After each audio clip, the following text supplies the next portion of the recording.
है जिसे ओबीसी कहा जाता, जिसका मैं नेशनल प्रेसिडेंट हूँ। मुल्क की आज़ादी के 72 साल में इस देश में जानवरों की गिनती हुई, कुत्तों की गिनती हुई, हिजड़ों की गिनती हुई, मगर जो हम लोग हैं 52% ओबीसी के लोग, हमारी गिनती नहीं हुई। ओबीसी के लोगों को ब्राह्मण हमेशा इस काम पे लगाता है कि इनको मुसलमानों से लड़ाई करने के काम पर लगाते रहो। जब ये मुसलमानों से लड़ाई करने के काम पर लगे रहेंगे तो ये अपने हक अधिकार की आवाज बुलंद नहीं करेंगे, और जब ये अपने हक अधिकार की आवाज बुलंद नहीं करेंगे तो इनके हक अधिकार पर ब्राह्मण कब्जा कर करके रखेगा।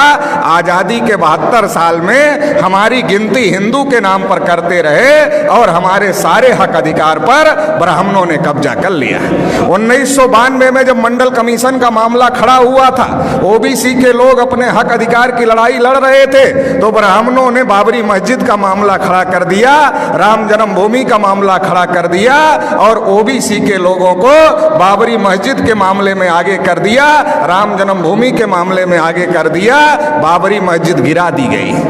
और जो ओबीसी की नौकरियां थी, जो 12 करोड़ नौकरियां ओबीसी को मिलने वाली थी, वो ओबीसी को नहीं मिली, उस पर ब्राह्मणों का आज भी कब्जा है।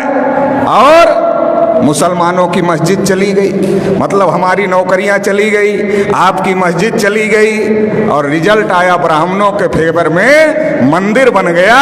अभी मोदी जी अपने को ओबीसी कहते हैं, मगर उन्होंने ट्रस्ट घोषित किया, ट्रस्ट में एक भी ओबीसी के आदमी को मेंबर नहीं बनाए। जब मुसलमानों से लड़ना है तब हम हिंदू हैं, जब हम अपने हक अधिकार की बात करते हैं तब हम हिंदू नहीं हैं। मुसलमानों से लड़ाने के लिए हमको हिंदू बनाते हैं, और इस देश में हिंदू है कौन?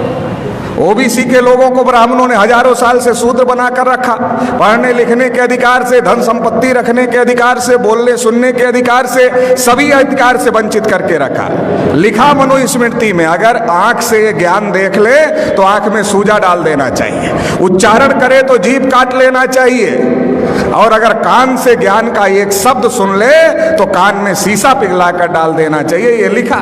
शेड्यूल कास्ट के लोगों को अछूत बना के रखा, आदिवासियों को जंगल में रहने के लिए मजबूर किया, तो देश में हिंदू है कौन? ब्राह्मणों ने हमारे ऊपर इतने जुल्म ढाए, हमें अछूत बनाया, हमें शूद्र बनाया, हमें जंगलों में रहने के लिए मजबूर किया, तो हमारा धर्म और ब्राह्मण का धर्म एक नहीं हो सकता।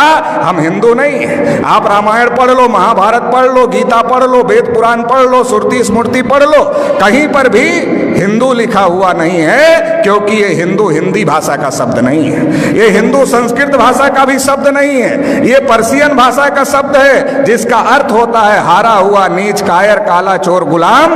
आज भी ब्राह्मण हमको गुलाम कहते हैं, हम गुलाम बनने के लिए तैयार नहीं हैं, और हम हिंदू नहीं हैं, तो फिर हम क्या हैं? हम इस देश के मूल निवासी हैं, और मूल निवासी कौन है? इस देश के शासक हैं, इस देश के राजा हैं। सम्राट अशोक का नाम आपने सुना होगा, अफगानिस्तान तक, रसिया के बॉर्डर तक सम्राट अशोक का राज था। हम लोग उस वंश के लोग हैं। इस बात को हम लोगों को समझने की जरूरत है। भारत के मुसलमान कोई अरब ईरान से आए हुए लोग नहीं हैं, हमारे डीएनए के भाई हैं, हमारे खून के भाई हैं। जब ब्राह्मणों ने हमारे बुजुर्गों पर जुल्म किया तो हमारे बुजुर्गों ने इंसाफ के मजहब को पसंद किया और इस्लाम को स्वीकार किया। भारत में जो मुसलमान हैं हमारे डीएनए और खून के भाई हैं, इस बात को ब्राह्मण जानता है। इसलिए दंगे में हम मरे या दंगे में आप मरे, ब्राह्मण की सेहत पर कोई फर्क नहीं पड़ता है। हमारे और आपके बीच में ब्राह्मण आ गया है, उसको बीच से हटाना होगा, भाई को भाई से गले लगना होगा। ब्राह्मणों ने हजारों साल से हमको मजलूम बना के रखा, 72 साल में मुसलमानों को मजलूम बना दिया है। इसलिए मजलूम को इकट्ठा होना होगा, और जो ब्राह्मणों ने नाइंसाफी का निजाम कायम किया है, इसे ध्वस्त करना होगा और इंसाफ कायम करना होगा।